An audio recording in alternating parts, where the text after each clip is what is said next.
I came across a video the other day that I haven't been able to stop thinking about. It was a man sitting in his car, parked somewhere under the flat orange glow of a streetlight. He looked tired. He started talking, his voice a little shaky, and he said that for years he'd had what everyone would call the perfect life. He described his corner office, a six-figure job in finance, the kind of career that people write articles about. But then, with a heavy sigh, he admitted that his life had changed completely. That perfect life was gone. He just finished his workday on a Friday, but his weekend wasn't for resting. He would spend the next 2 days driving for rideshare and delivery services, just to make enough money to keep his family afloat. What struck me wasn't just his individual story, but how familiar it felt. How many of us know someone or are someone who used to feel secure and now doesn't. The middle class used to be a place you could rest, but now it feels like a tightrope. Housing costs that have doubled in some places, healthcare bills that can wipe out savings, student loans that follow you for decades. The economic foundation that our parents' generation could count on has shifted beneath our feet, and so many of us are quietly scrambling to adjust. What he said next struck me deeply. He looked right into the camera and said what so many of us feel in our bones. Everyone is out here faking it, pretending they're doing great when they're actually just trying to survive. There's a name for this pressure to perform, to put on a show of being perfectly fine, perfectly productive, and perfectly happy, even when things are falling apart behind the scenes. It's called success theater. The term actually started in the business world. It was used to describe companies, especially new startups, that acted wildly successful to attract investors and customers. They'd rent a flashy office with exposed brick and a ping pong table, issue big press releases about their game-changing ideas, and post photos of their smiling, energetic team, all while their bank account was quietly draining. I've actually been on one of these teams, and the vibe is not great. That idea of performing success didn't stay in the boardroom. It seeped out, and with the help of social media, it found a home in our personal lives. And in an economy where financial security feels increasingly fragile, the pressure to perform has become even more intense. The theater is about us now. We've all been handed a script, and the title of the play is My Amazing Life. We're all familiar. It's the person posting about their exciting career transition when they're actually scrambling after being laid off, trying to make it sound like a choice. It's the Instagram feed full of beautiful, tidy homes with sunlight streaming through spotless windows, hiding the mess just outside the frame. It's the vacation photos that don't mention they were paid for with credit cards, or that this might be the last vacation for a very long time.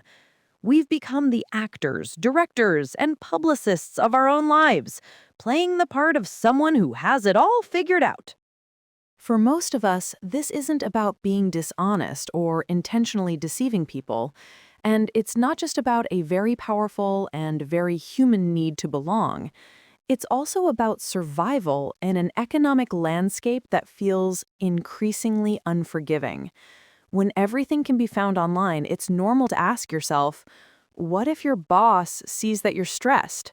What if potential employers think you can't handle pressure?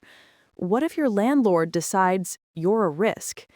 It tells us in 1,000 subtle ways that to be valuable, we must look successful.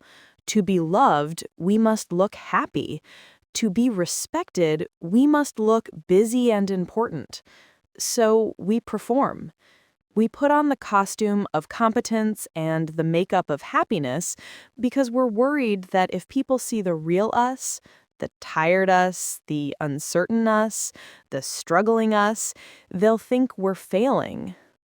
The man in the car reminded me of the profound cost of this performance. He talked about the sleepless nights spent worrying about money, the knot in his stomach that never went away, the quiet way it crushes your spirit to pretend you're strong when you feel like you're breaking. He talked about the exhaustion of working multiple jobs, of never quite knowing if you'll make it through the month, of watching friends disappear because you can't afford to keep up with the social expectations of your old life. The theater is never ending. The stage lights are hot, the costumes are heavy, and after a while, you can even forget who you are when you're not on stage. The truth is, economic anxiety has a way of seeping into everything. It changes how we sleep, how we relate to our families, how we think about the future. And when we're all pretending everything is fine, we lose the chance to support each other through what might be the most widespread financial stress our generation has ever experienced. The deepest and most painful cost of success theater is that it makes us feel profoundly alone. In a world where everyone is busy performing, we struggle to see that person next to us who is also tired, also worried, and also just trying their best to get through the day. The most powerful thing about that man's video was not his story of failure, but his act of courage. He chose, in that moment, to pull back the curtain. He decided that a moment of honesty was more important for people to see than a lifetime of performance. In doing so, he wasn't just sharing his own story, he was giving thousands of other people permission to feel their own struggle, to acknowledge their own experience. The comments on his video were an outpouring of recognition. "Thank you for being real. I feel this so much. I thought I was the only one." He reminded us that real connections happen when the show is over. So, how can we create space for honesty in a world that rewards performance? Maybe it starts with taking a leap of faith in someone you trust. Instead of saying, "I'm fine," maybe you try saying, "Actually, today is kind of tough."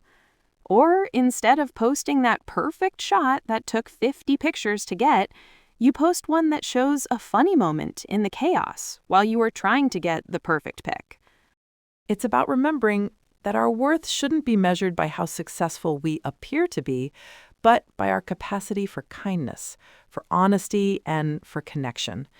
We are all just human beings, being human.